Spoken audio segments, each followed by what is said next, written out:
ask you a question. Do you ever get the feeling that your musical library is only about 5 to 10 albums long? Let me explain. I'm a person who loves a ton of music. I love listening to new music.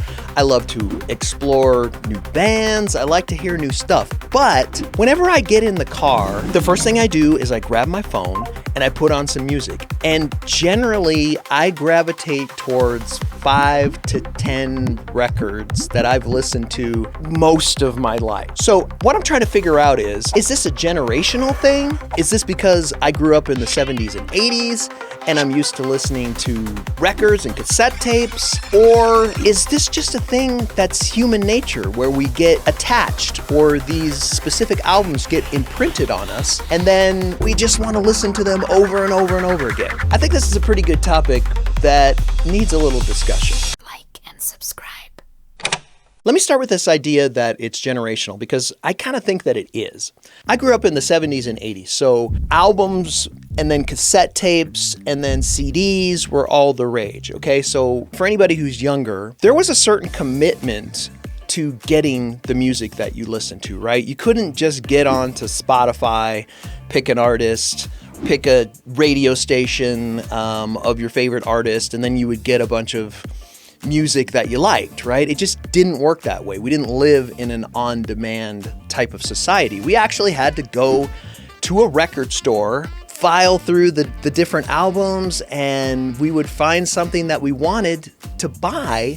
And it was a significant investment, especially when you're a teenager and $15 or whatever it was. I can't even remember how much it was. I want to say it was around somewhere between $12 and $15 to buy a record. At any rate, it was a serious investment for somebody who was 13 years old or something. When you brought this thing home, you were really excited to unpack it. You were really excited to hold it in your hand. You were really excited to put it on the record player, pop it in the cassette player, whatever it was that you got, and listen to this record by your favorite band. Yeah, we had radio and we heard some of these songs on the radio, and that in a lot of ways that's what prompted us to go buy these records. But there was something special about sitting around and listening to the whole record for the first time. It was also a big disappointment, and you got a little buyer's remorse when you listened to this record and the one song that you heard on the radio was literally the only song you liked. Back in those days, I think we gave music a little bit more time to grow on us. So we would listen to the most popular track, the one we heard on the radio. We would listen to that over and over and over again, but eventually we would start listening to the next track after that. And then the next track and the next track, and then pretty soon we're just putting the record on and we're going about our business in our room and listening to the whole thing. We got really attached to these albums. Juxtaposed to today, where we live in an on-demand type society where literally you can have any kind of music you want from any artist you want, just like that. That's great, and I love that, and I totally take advantage of that. But when I get in my car, I still go back to those 5 to 10 records that I gravitate towards. Now, I'm not trying to say that your musical tastes don't change over the years, because they do. And like I said, I love all kinds of music and I'm totally into listening to new music.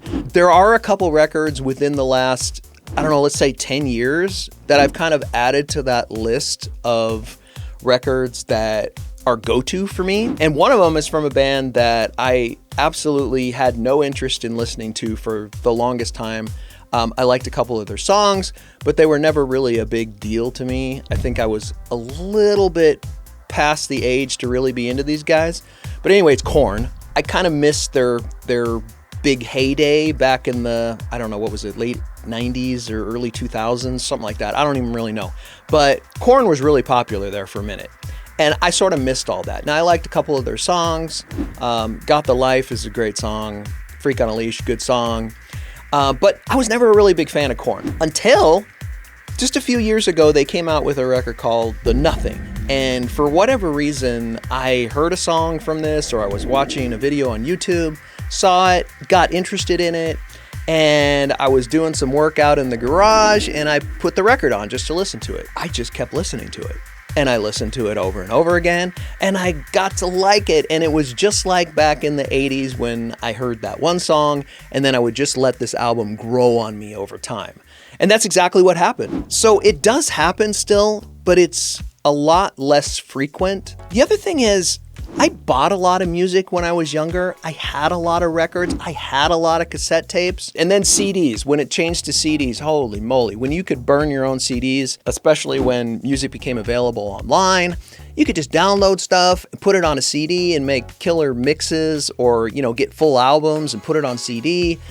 So I was all over the CDs. I must have had 300 or more CDs stacked up in my car, which was ridiculous. So back to the main topic here. Is this generational?